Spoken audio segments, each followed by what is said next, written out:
नारी विरोधी सरकार नारी मान को सुरक्षा दे पारुनी।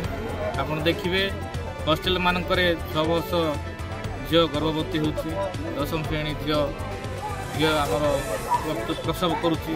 तेणु ये नारी विरोधी सरकार को आम दौर निंदा करुचु कांग्रेस दल तरफ। आज आमर FM कॉलेज जो बालेश्वर आम समस्या भौणी को न्याय दे पारे नहीं। 6 मास है न्याय दौड़ी दौड़ी लास्ट को जीवन हारीदे। तेणु तांकर न्याय आम आज राजरास्ता आम कांग्रेस दल लड़ाई करुचु। लड़ाई जारी रदिन पर्यंत ये कड़ा आईन अणा जाऊनी नारी मान नारी सुरक्षा से दिन पर्यंत आम कांग्रेस दल आई कांग्रेस जिंदाबाद।